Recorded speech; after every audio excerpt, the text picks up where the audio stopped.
మీకు ప్రజలను అడిగే నైతికత ఎక్కడుంది? 2014 నుంచి 2019 వరకు ఇరగదీసింది మీరే కదా! ఈ రాష్ట్రాన్ని పరిపాలించింది మీరే కదా! ఈ రాష్ట్రంలో ప్రజల జీవన ప్రమాణాలను మారుస్తానని చెప్పి అధికారం తీసుకున్నది మీరే కదా! ఆ రోజున తెలుగుదేశం ప్రభుత్వానికి ఓటేయమని ఆ ప్రభుత్వం వెనక నిలబడింది ఈ పవన్ కళ్యాణే కదా! ఈ సినిమా స్టారే కదా! ఈ మేకప్ స్టారే కదా! మరి ఈ రోజున ఈ 2014 నుంచి 19 వరకు ప్రజలకు ఏం చేశారో చెప్పాల్సిన అవసరం ఉన్నదా లేదా అని నేను అడుగుతున్నా.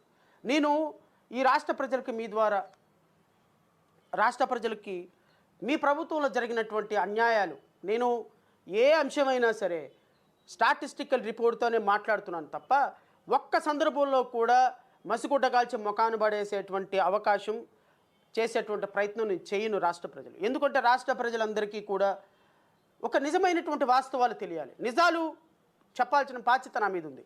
నిర్ణయాలు మీరే తీసుకోండి. అది తెలుగుదేశానికి ఓటేద్దామా, వైఎస్ఆర్సీపీకి ఓటేద్దామా, జనసేనకు కలిసిన తెలుగుదేశం ప్రభుత్వానికి ఓటేద్దామా, లేకపోతే రేపొద్దున భారతీయ జనతా పార్టీ కలిస్తే భారతీయ జనతా పార్టీకి కూడా కలిపి ఓటేద్దామా?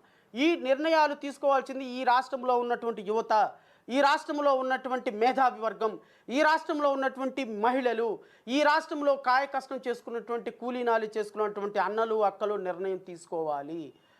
అంటే 2014 నుంచి 2019 వరకు ఒక దుర్మార్గకరంగా పరిపాలించి సర్వనాశనం చేసేసి వ్యవస్థల మొత్తాన్ని సర్వనాశనం చేసేసి ఈరోజు పత్తిత్తు కబుర్లు చెప్పేటువంటి తెలుగుదేశం పార్టీకి జనసేన పార్టీకి ఎందుకు ఓటేయాలి? ప్రజలు అడగొద్దా? 2019 నుంచి 2024 వరకు పరిపాలించినటువంటి వైఎస్ఆర్ కాంగ్రెస్ పార్టీ ప్రభుత్వానికి అర్హత లేదు, అందులో ఏమాత్రం సందేహం లేదు. అయితే మరి తెలుగుదేశం పార్టీకి అర్హత ఎక్కడి నుంచి వచ్చింది? తెలుగుదేశం పార్టీ ఎందుకు పరిపాలిస్తుంది? తెలుగుదేశం పార్టీకి ఓటు అడిగే హక్కు ఎక్కడుంది? జనసేన ప్రభుత్వానికి ఓటు అడిగే హక్కు ఉంది.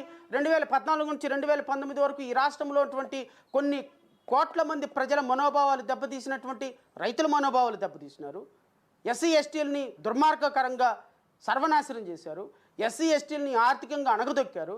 సప్లా నిధులు మొత్తం డైవర్ట్ చేసి పడేశారు. ఎస్సీ ఎస్టీలకు హక్కుగా రావాల్సినటువంటి ఏ పథకాన్ని కూడా అమలుపరచలేదు పూర్తిగా. ఎస్సీ ఎస్టీలో మరణాల విషయంలో, ఎస్సీ ఎస్టీ అట్రాసిటీస్ విషయంలో మీ ప్రభుత్వంలో సర్ప్రైజింగ్ విషయం ఏంటి అంటే, నేను ఎగ్జామిన్ చేస్తున్నప్పుడు రాష్ట్ర ప్రజలందరికీ కూడా ఒక విషయం తెలియాలి. నేను ఒక విషయాన్ని ఎగ్జామిన్ చేస్తున్నప్పుడు 2014 నుంచి 2019 వరకు ఈ రాష్ట్రంలో పిల్లల మీద జరిగినటువంటి దారుణాలు, మహిళల మీద జరిగినటువంటి దారుణాలు, ఎస్సీ ఎస్టీల మీద జరిగినటువంటి దారుణాలు, బీసీల మీద జరిగినటువంటి దారుణాలు 2019 నుంచి 2024లో ఈ ప్రభుత్వానికంటే కూడా ఎక్కువ జరిగినాయి. ఎందుకో తెలుసా?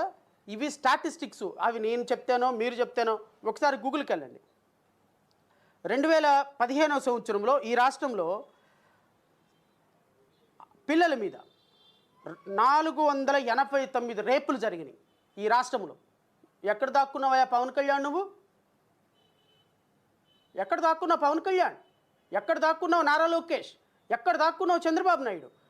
మీ హయాంలో 489 మంది పిల్లల మీద రేపులు జరిగితే మీ ప్రభుత్వంలో ఒక సంవత్సరంలో, 5 సంవత్సరాలకు కాదు, అనంతపురంలో 20 రేపులు, చిత్తూరులో 30 రేపులు, కడపలో 26 రేపులు, ఈస్ట్ గోదావరిలో 36 రేపులు, గుంటూరులో 3 రేపులు, కృష్ణాలో 20 రేపులు, నెల్లూరులో 5 రేపులు, రాజమండ్రిలో